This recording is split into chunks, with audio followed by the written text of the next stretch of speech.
বুসিদাল আমরু ইলা গায়রি আহলি, যখন অযোগ্য ব্যক্তিকে দায়িত্ব দেওয়া হবে, এই অযোগ্যকে দায়িত্ব দেওয়া মানে আমানত উঠিয়ে নেওয়া। এখানে একটা বাংলা মনে রাখবেন, যোগ্য ব্যক্তিকে যোগ্যতার আসনে বসানো এটা আমাদের জন্য আমানত, আর যোগ্য ব্যক্তি যোগ্যতার আসনে বসে আমাদের অধিকারগুলা সংরক্ষণ করা এটা ওই দায়িত্বশীল ব্যক্তির জন্য আমানত।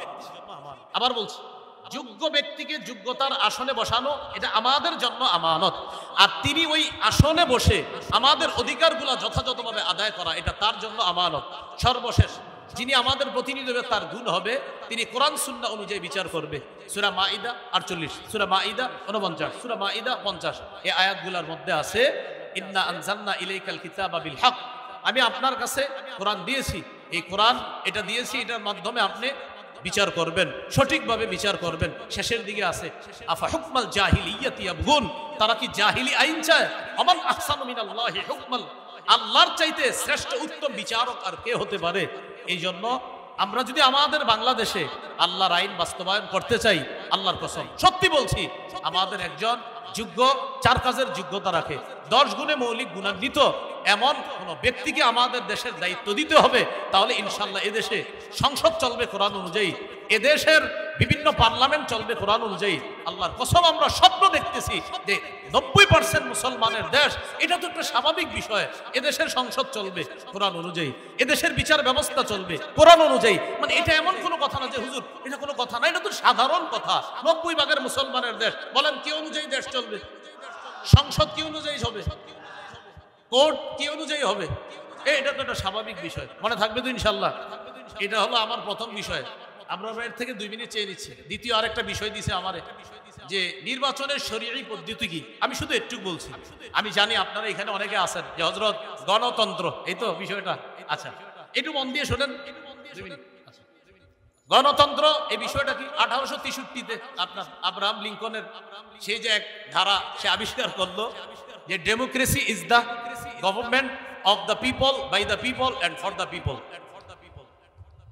গণতন্ত্র হলো এমন একটা শাসন ব্যবস্থা যেখানে জনগণের উপর, জনগণের মাধ্যমে জনগণের ক্ষমতা চলবে, অর্থাৎ যেই নিয়ম নীতিতে জনগণের শাসন চলবে, জনগণের আইন চলবে, এটাই গণতন্ত্র। সেখানে গণতন্ত্রে দেশের মালিক হবে জনগণ আর তারা আইন করবে। আর আমরা বলি রাষ্ট্র, এটার মালিক হলো আল্লাহ। অনেকের গেঞ্জির পিছনে লেখা আছে people are source of all power, জনগণ সকল ক্ষমতার উৎস। নাউজুবিল্লাহ, জোরে বলি, সকল ক্ষমতার উৎস কে? আল্লাহ। এটা প্রথম কথা। তাহলে গণতন্ত্র এটা তারা বলল, এটা হলো একটা বিষয়।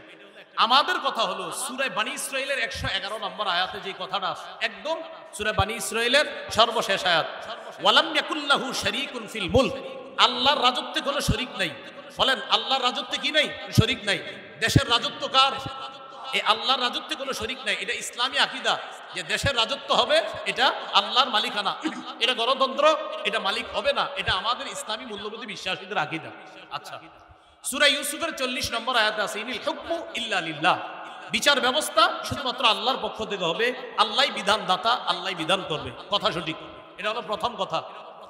দ্বিতীয় কথা খুব ভালো করে মনে রাখবো, ইসলামী হুকুম অনুযায়ী গণতন্ত্রের যেই বিধান, এই বিধানকে মানতে হবে। এই বিধান না মানার কোনো সুযোগ নাই। ইসলামী হুকুম অনুযায়ী গণতন্ত্রের পক্ষে কেউ না, কোনো ওলামায়ে কেরাম না। এটা হলো দ্বিতীয় কথা। এবার মূল কথাটা শুনেন। তাহলে হুজুর যেহেতু গণতন্ত্রের পক্ষে না তো কি করব? এখন ওলামায়ে কেরামের মধ্যে 2 দল। এক দল বলেন গণতন্ত্রের বর্তমান পদ্ধতিতে দেশে স্বেচ্ছায় অথবা ইচ্ছায়, ইচ্ছা করে হোক স্বেচ্ছায় হোক, মানুষকে বাধ্য করা হচ্ছে এই পদ্ধতিতেই মানুষ যেন তাদের ক্ষমতা প্রতিষ্ঠিত করে, মানুষকে বাধ্য করা হচ্ছে।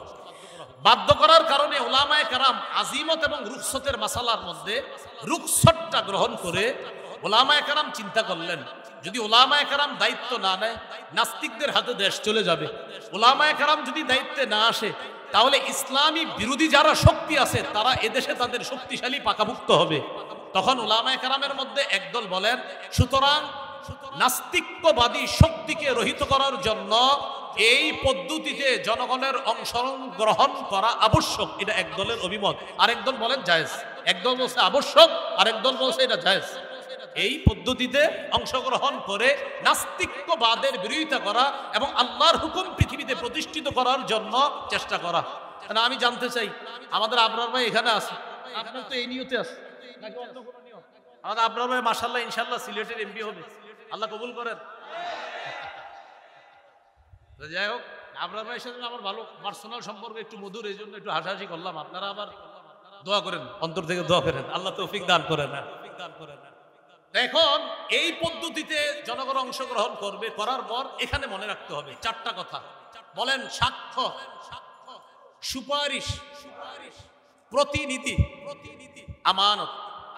সাক্ষ্য, সুপারিশ, প্রতিনিধি নির্বাচন, উকিল নির্বাচন, আমানত, এই চারটা কথা। এবার বলেন ভোট মানি হলো সাক্ষ্য দেওয়া, সুপারিশ করা, উকিল নিযুক্ত করা, আমানত রক্ষা করা। আপনি যে কারো পক্ষে আপনি একটা কথা বলতেছেন যে আমি অমুককে প্রতিনিধি বানাবো, এই প্রতিনিধি বানানোর অর্থ হলো এক নম্বর আপনি তার পক্ষে সাক্ষী দিতেছেন, আপনি তার পক্ষে সাক্ষী দিতেছেন। এই সাক্ষী আপনি তার পক্ষে এটা যে দিতেছেন এটা বুঝে শুনে আপনি তার পক্ষে সাক্ষী দিতে হবে, এটা হলো এক নম্বর কথা। তো এই যে দ্বিতীয় নম্বর কথা সুপারিশ করা, সূরা নিসার 85 নম্বর আয়াতে আছে, মাইয়াশফা শাফাআতান হাসানা ইয়াকুল্লাহু নাসিবুম মিনহা, যে সঠিক ব্যাপারে সুপারিশ করবে, সুন্দর সুপারিশ করবে, এটার সওয়াব সে পাবে।